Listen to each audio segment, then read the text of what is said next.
What is up, everybody, and welcome back. It is week 22 we're going into of 2025. It's been a great endurance season so far for the coached athletes. I just want to welcome everybody back. Again, this is a quick, short video for the week, just kind of that midweek check-in for the coached athletes, as well as anyone who's tuning in for this. Got a few different topics, different conversations that have come up with athletes over the last week or so. I missed you guys last week. It was just been well, really it's just been crazy because we had the BK half and then a few people did a local 10 miler this weekend. So it was kind of this big couple race weekends in a row, 2 to 3 weeks of just back-to-back racing, which was pretty cool. A couple triathlons thrown in there, gravel race for some of the athletes. So I just been trying to catch up with them as far as the on the coaching side of things and getting all their results plotted in, seeing how they're doing. And one of the topics we're going to talk about later is, was there any breakthrough performances for the athletes in the mix here? But one of the big things I want to talk about real quick for this is I've had a few newer athletes onboarded in the last couple months, and then we get to start talking about data, right? We start talking about the importance of it, the consistency of it. Some are concerned about heart rate numbers and what their heart rate is during certain paces and zones and all that. But it all boils down to this again at the end of the day is if you are going to be worried about that, or you really want to go by that metric, heart rate, you want to make sure that what your watch is signaling or what your workout is telling you afterwards, heart rate wise, is accurate. There is no ifs, ands, or buts on it. There is just that if you want to have accurate heart rate data, you really need to wear a chest strap. It's two totally different signals that we're getting when we talk about the wrist based heart rate. When you look at the bottom of that, there's this green light that flashes. That's an optical sensor. And even with the armbands, which are a little more accurate, and we'll get into that in a second, most of them use an optical band sensor as well. All that's measuring is the difference in blood flow using light through the skin. Now, it can be very accurate at just regular intervals, all day stuff, kind of like resting heart rate while you're sleeping, because there's really there's no anomalies through it. I mean, it's just sitting there on your skin. The skin temperature is the same. You're not sweating. It doesn't move around. As soon as we start activity, as soon as we start moving, as soon as we start exerting ourselves, and then we start to get a little sweaty and this starts moving around and there's a lot of motion, it starts to become less accurate. And depending how you put your watch on, how tight it is, again, do you have certain creams and stuff, like what's going on with the skin, because it's reading through your skin. What I notice is people that do wear the chest strap, which is now going to be it's basically an electrical signal. It's electrodes on a strap here that are reading, and it's right there. It's reading your electrical signal basically off your heart. So that's why it's usually almost 100% accurate all the time, unless you have some type of battery issue that's going a little wonky on you. Is the athletes that do wear the heart rate strap, like myself, all the time on my running and my cycling. Those that when something pops up, a workout, say an easy paced run or something, and I look at the trend or the graph for the heart rate, and I see something totally out of whack or a value that just totally isn't right for the day, I'll reach out and I'll say, "Hey, what happened today? Did you wear your heart rate strap?" And either they'll say, "Actually, no, I forgot it today." And I say, "All right, we'll check that one up into the books because it read very high, or there was a spike all of a sudden. You were at 140 and then it showed 165 2 seconds later." Or even if I notice something and they'll say, "No, I wore it. I don't understand." I'll say, "All right, go into your mostly Garmin," because that's what most people have. So go into your Garmin workout for the day, click your run or your bike, scroll down for the stats, and it will say sensors. It'll say what sensor was connected for that activity. And sometimes they'll say, "Oh, I should say, is the heart rate strap there?" And they'll say, "Oh, it's not. It's not listed for the day." Well, chances are, again, it might have been some connection issue, but chances are your battery might be going down or something like that. For heart rate straps, I recommend, it's a very simple $2 battery. I would just switch it every 6 months if you don't have any issues. Do it in January, do it in June. That'll cover you for basically all throughout the year. You don't have to worry about having any issues, throughout your runs. But with the optical sensors now, is again, it's just not as accurate as we want. So if we're really hanging our hat on where we want our heart rates to be and tracking trends over time, we really want to solidify the most accurate data possible. Now, the wristbands can be a little more accurate because they're a little closer to the heart. They're a little more tighter up here, and there's less movement as you have with your wrist during activity. And they will provide a better form of consistency for your readings. Obviously, I know some people can't withstand the bands because of chafing or things like that. I've just grown to, if I'm doing an activity, it's on. Honestly, if I don't wear it by some chance and I do forget it, it's almost the same feeling as if I didn't bring my watch. Like, it's just like, oh no, I don't have it with me. And like, I notice it right away.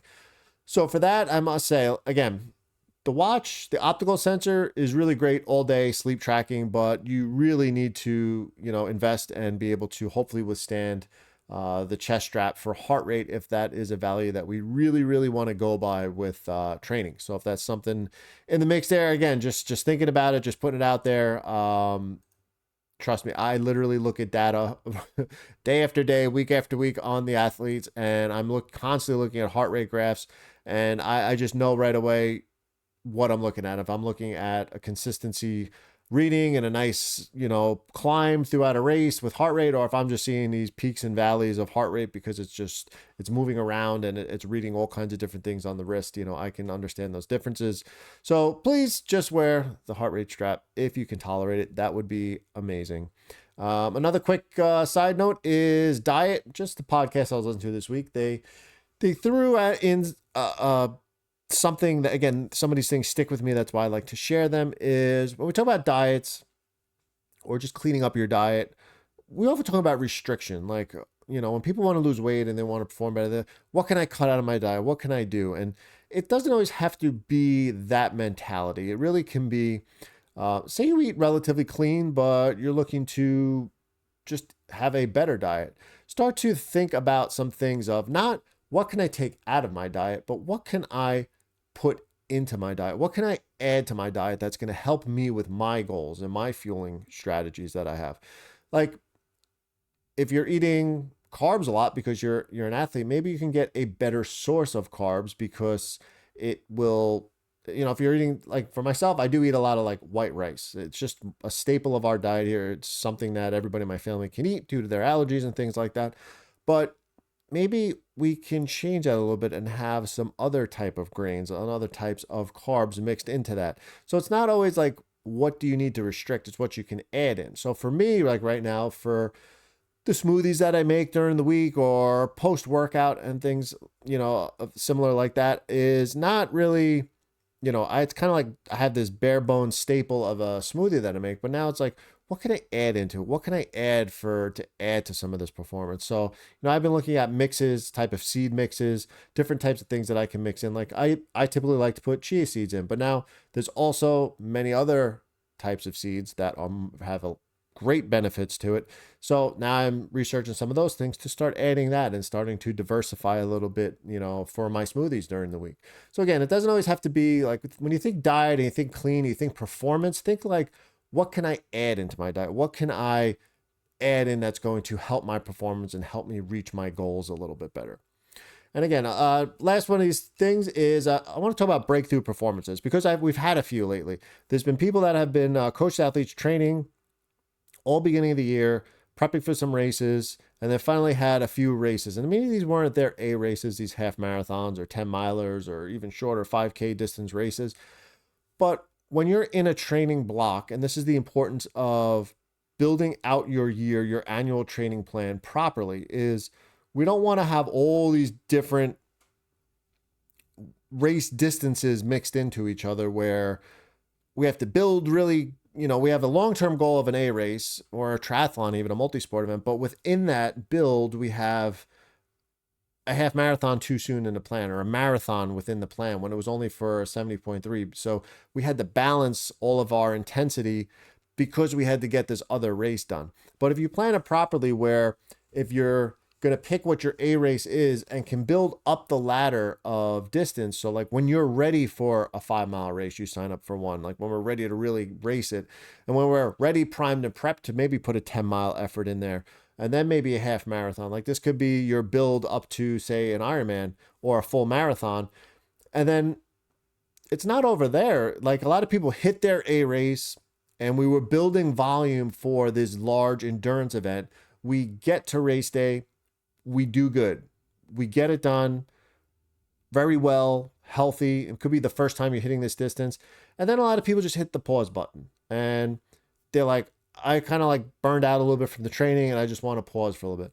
But what I've had great success on the last few years is just riding the wave down. Start thinking about that. Like if you have an A race plan for the year and you don't have anything set afterwards, ride the wave down. If you're going to complete a marathon and do it well, or even say a half marathon, and you're like, all right, I'm good for a little while, I want to take a little break, come cruise down the other side. Like sign up for a 10K after that half marathon 2 weeks later or something like that, and kind of like prep down to that distance, and then go run a really fast 5K. Like just lay it all on the line. And when I talk about breakthrough performances, those are when we kind of have these breakthrough performances because we're primed, we're prepped, we race this really long race where maybe, and say maybe it didn't go 100% as we planned because of other factors, race day conditions, our fueling was a little off, so we weren't able to put all that hard work on display and get the numbers we wanted from that. So we tested a few more times after that. And often or not, because breakthrough performances don't happen race after race, is all of a sudden you throw a 10K PR on there.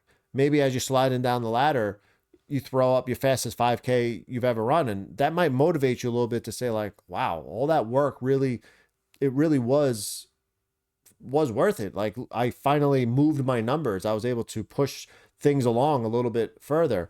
And what that happens is if you want to progress season after season, you want to progress training block after training block by finding one of those breakthrough performances at a distance, kind of like lets you chase the carrot again into the next training cycle. The definition of an actual breakthrough performance is a breakthrough performance refers to a workout or race that significantly exceeds an athlete's expectations, usually resulting in a positive shift in their training mindset. It's a performance that surpasses their current fitness level and often feels like an exhilarating experience. And how I see this happen is I set up zones for the coached athletes based off of certain parameters, whether we field test or I look at past data. We've been training in these zones, and if they're, say, signing up for a 10-mile or half marathon, I'll put in a pacing plan based off of these pace values, and we'll kind of have an idea of what you should be able to do if the conditions are met nice on race day. You know, race conditions as far as the weather cooperates, fueling goes well, your week leading up to it, you're nice and healthy.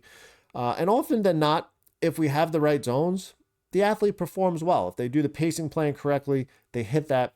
But sometimes we'll have their pacing zones, which they've been racing on, and I'll plot them in. We'll kind of estimate where they need to be. Let's just say I put a half marathon plan on there and it comes out to a 1:45 for somebody. And as they're racing, they're feeling good, they hit it well, and then all of a sudden they race and they hit like a 1:41 or a 1:42, and I see that pop up. And if that was an aggressive pacing plan to begin with, because there are different levels of pacing plans, say that was one of the more advanced level pacing plans, like pushing up on their threshold values of what they actually can do for the half marathon, and they surpass that, that's a breakthrough performance because that you didn't do it in training. So we didn't have those values per se those couple weeks out in training, which is fine, because if they would have put out some of those values too soon in their training plan, well, you just ran the race already. That's why I always tell people you run the race on race day. You don't run the race in training. You want to save these breakthrough performances for race day. You want to work smart during your training block leading into the race. And then on race day is when you drop the hammer, execute everything properly. All the things you've been working on come to this one moment and you have your breakthrough performance. Whether that's a minute, 5 minutes, a couple seconds over a PR you've been chasing for the last couple seasons, that's your breakthrough performance. And that, again, is a positive shift in your mindset as well, because when you're able to have those, it just fuels you for the next one. It fuels you forward, going forward. But like I always say though, when you ride in the high, don't stay there too long. Come back down to baseline, get back to business. And if the race doesn't go, say we were really excited about your race, and I think, hey, this is the pacing plan, but I think is kind of conservative. I think you can go after it and you don't hit the mark. That doesn't really always mean that you didn't have the fitness for that. There's many other factors that may have happened. So you may hit a low point at that. And don't stay there either. You just got to kind of dig your heels in, get back to baseline, and keep moving forward. So that's what I got for tonight. Everybody just keep crushing it out there. And even people that I follow along on Strava, people just doing big things right now. It's pretty amazing. We have a team night coming up June 12th, Eisenhower Park. There's a police appreciation 5K. We've met up there the last couple years. We kind of throw it down there for a nice threshold 5K test. It's a good time. It's a good night. It's usually hot, but you know what? It's a nice, fun midweek jolt there in the park. And Jones Beach training for Jones Beach 70.3, 16 weeks out, June 9th. That's when a lot of people's training and builds are going to start out for that.